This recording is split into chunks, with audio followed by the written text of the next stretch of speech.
Meanwhile, Ukraine's Foreign Minister Dmytro Kuleba said that a deal to unblock grain from Black Sea ports is just 2 steps away. It comes as delegations from Russia, Ukraine and Turkey are meeting UN officials in Istanbul to discuss grain exports amid global food crisis fears. Now, Russia's Interfax news agency cited Kremlin officials as saying that Moscow was willing to allow foreign vessels to resume operations, but Russia's previously insisted this would depend on the relaxing of Western sanctions. Well, Alyssa de Carbonel is the Deputy Director of Europe at the International Crisis Group. She's got a focus on Russia, Ukraine, Turkey and the Caucasus. Alyssa, great to have you with us. Ahead of these talks yesterday, we heard from the UN Secretary-General, Antonio Guterres. She was speaking to reporters. He said, we're working hard, but, there's still a way to go.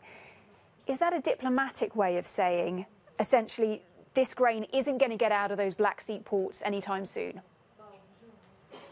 Well, there's a lot of hope riding on these talks because the stakes couldn't be higher.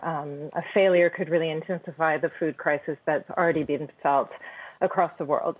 But they have been locked in these talks for months now with little success. These are the first talks. So it's good to see that delegations from the 3 countries are meeting with diplomats from the UN to try to get these millions of tons of wheat that are stuck in Ukraine exported.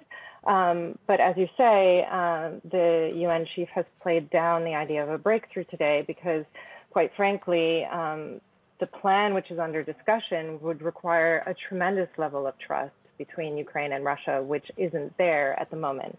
And that trust is needed not only to reach an agreement, but to implement some of the deals that are being discussed. I want to ask you more about that point, trust, as you say, because one plan that was raised prior to these talks essentially would be Ukrainian vessels guiding ships in and out with grain, and that Russia would have to agree to a truce. But my question is, when it comes to these kind of ships, particularly commercial ones, would they want to put themselves at that kind of risk? So, no, that's an excellent question. Even if there is a deal reached to allow for Ukrainian vessels to export grain ships out, because they haven't agreed to demine the whole area. There's no trust, again, there that Russia will not stage an attack if they were to do so.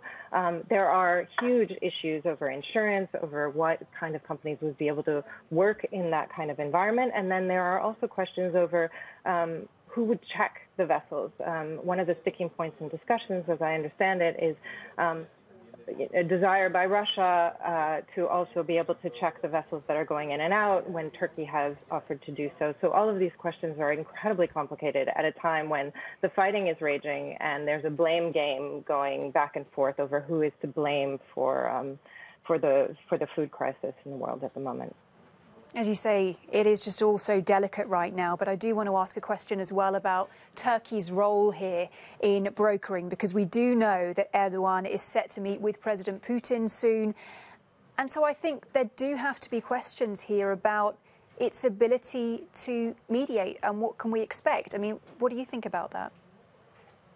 So, Turkey has had an incredibly interesting role since the beginning of the crisis. It's got very pragmatic relationship with Putin. Erdogan and Putin relationship has been there for a long time, even though they are on opposite sides of many conflicts in the world. And then, of course, Turkey did not join the Western sanctions. It's got economic concerns over this conflict, and on the other hand, it has been a NATO member. It has supported the idea of Ukrainian sovereignty and is selling drones to Ukraine. So in this particular moment, the meeting between Putin and Erdogan is the first since the beginning of the crisis. And I think they really are trying to position themselves as a broker, and they have managed some successes. Convening this meeting today or hosting this meeting today is incredibly important. But it's going to be this balancing act that is really hard to keep going, I think, increasingly going forward.